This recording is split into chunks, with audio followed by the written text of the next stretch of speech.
大家好，我是大王。最近几天，在医院系统又爆出一个类似于消费董习营事件的大瓜，网传湖南的一个省级医院领导和一个科室的副主任双双出轨婚外情，在网上流出了一段长达17分钟的视频啊。这个视频我替大家甄别了，视频中的主人公影像有些模糊，只能说和传说中的人物相似，但不能确定就是这两位本人。但可以确定的一点是，视频中的两个人之间应该是比较有感情的，就是他们那种互动非常像亲密的情侣。估计他们之间的感情可能会比他们各自的老夫老妻的配偶之间还要好。不过我要指出的一点是，这视频中的两个人极大概率确实是医疗系统中的人，因为这个视频中的这个屋子这个环境，它应该是一个出租房，家具都比较简陋，估计他们就是在需要的时候临时来使用一下这个房子哈。所以在视频中的这个沙发上就落了比较多的灰尘，而医生又是非常讲究卫生的，所以他们就在沙发上铺了一层，一看就是医院常用的那种蓝色医用无纺布。所以你看看，抛开他们私德不谈这也是对医疗资源的一种滥用啊。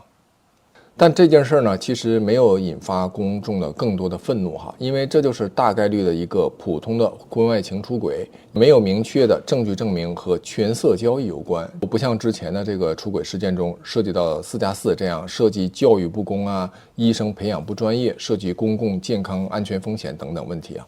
那这两位医生的履历和专业能力应该说是没有太大问题的，所以这大概率就是一个私德问题。那今天我主要是想聊一聊，就是大家会发现一个几乎被很多人认为是普遍的一个现象，就是为什么医生和医生、医生和护士职场关系来说更容易卷入婚外情，甚至在医院内部形成复杂的情感纠葛。所以你看，明明医院是一个救死扶伤的地方，是充满了责任和伦理的场所，怎么会和暧昧出轨总联系在一起？甚至有人相亲的时候，一听对方是护士，面都不见就拒绝了。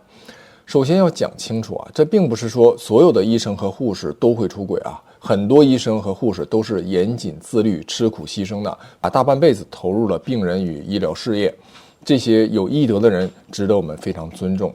我父亲就是这样一位个人生活规规矩矩的医生我只能说在医院这些事情只能说是相对于其他的职场发生概率会更高就像金融行业容易贪腐，其实也并不代表每个金融从业者都违规只是这个环境推高了风险。同样呢，在医院内部也存在一些结构性的因素，让婚外情变得更加有可能发生。先说第一个关键，就是条件便利。你看我父亲他就是一位外科医生，我小时候在我父亲值夜班的时候经常去他的医院送饭之类的所以对值夜班的这个场景就非常的熟悉。医院它是一个高度封闭的空间，它不同于写字楼，晚上关门然后员工就回家了，也不同于商场营业时间固定。医院是24个小时要运转，白天病人多，晚上值班相对清闲，值班室也往往会提供一张床给医生临时休息。这样的一个地方带来了一个结果，就是医生护士彼此见面的时间其实远远多过于见家人的时间。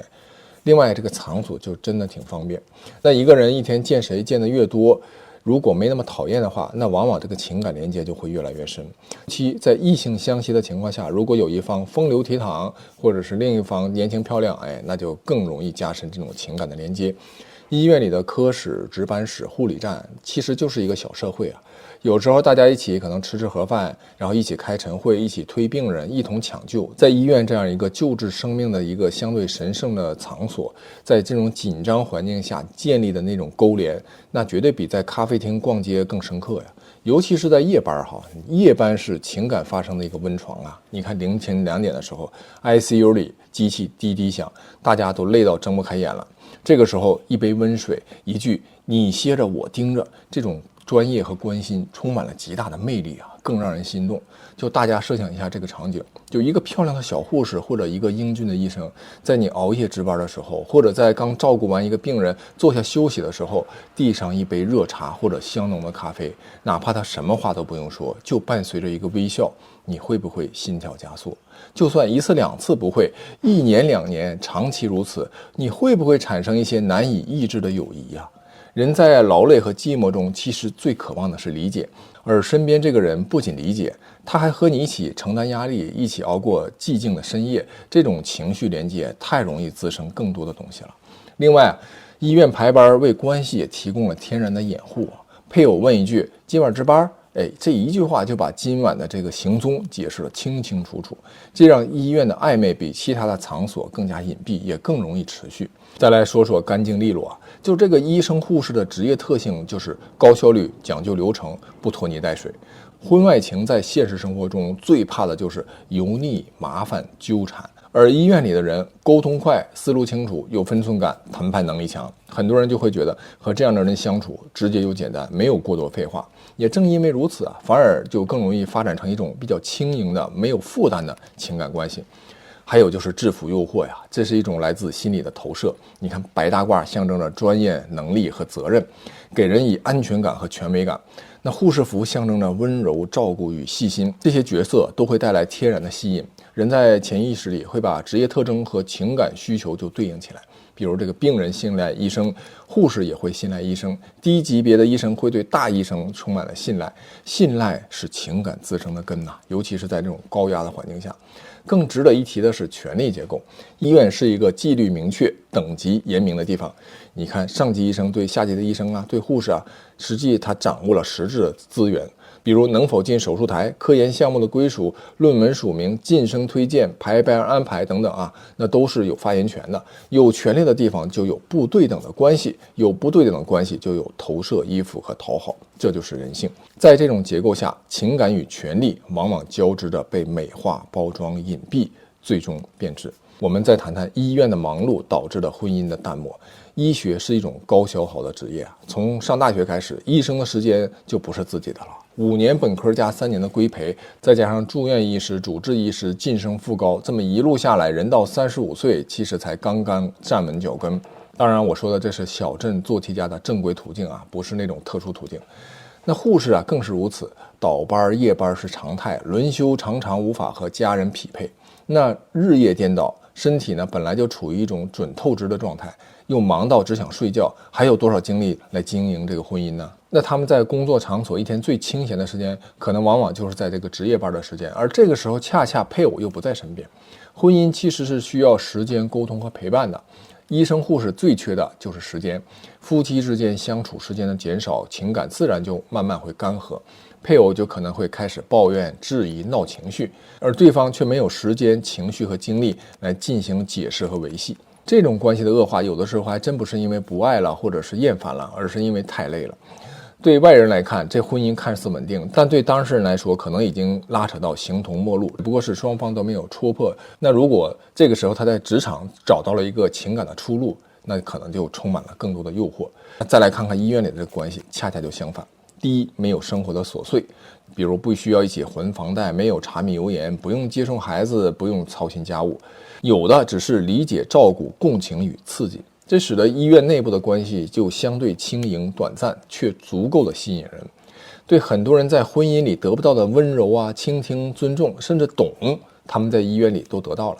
长期积累，自然就有可能会越界。再说第3部分就是心理的崇拜，这一点非常关键你看，在护士眼中，能够主刀手术、能够稳定病情、能在关键时刻拍板的医生，具有不可替代的魅力在年轻医生眼中，能够掌握资源、决定未来发展的主任，那就是职业的生命线。崇拜是从能力出发，最后落到情绪上的，这个过程非常隐秘。起初是尊敬，后来是依赖，再往后就发现对方的存在会影响自己的情绪，这就是情感萌芽。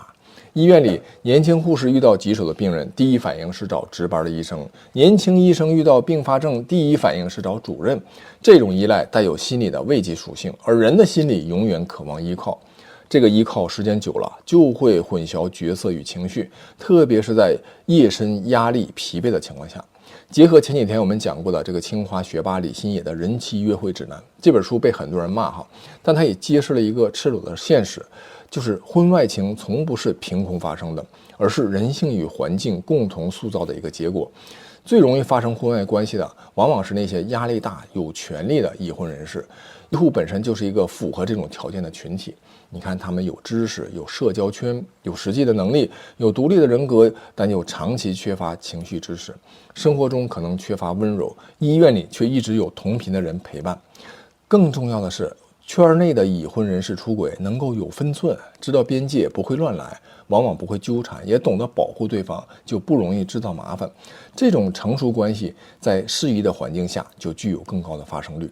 婚外关系从来不是因为对方更漂亮、更年轻，往往是因为对方更懂你，比如懂你的压力、情绪、委屈、成就和辛苦。而在医院里，比任何地方都更容易懂彼此，因为你们看过同样的痛苦，看过同样的奇迹，听过同样的哭声，共享过同样的夜班，共同经历是情感的粘合剂，这比长相、身材、金钱有的时候都更重要。情感关系有的时候不是甜不甜，而是深不深。在脆弱疲惫的时候，被懂你的人抱过一次，那就永远忘不了。所以综合来看啊，医生护士容易出轨，不完全是因为他们道德差，而是因为他们其实也都是普通人而已。在他们所处的这个环境中，集齐了情感越界的全部的风险因素，比如封闭空间、长期同行、极端压力、夜班隐蔽、稀缺陪伴、权力结构、情绪互补、职业光环、缺乏时间经营家庭。我这不是给他们开脱啊，这就是一个现实。他们虽然被称为白衣天使，但实际上人性来讲，那也就是普通人，甚至还不乏有些人的人品和私德会比较低下。叠加上这个环境下，往往也会有一些关于其他人的风言风语，大家也习以为常，慢慢自己也就会被这样的环境所同化。医生护士救别人，有的时候啊，却常常顾不上救自己的家庭、婚姻和感情。这说到底就是人性。本期就讲完了，下期再见。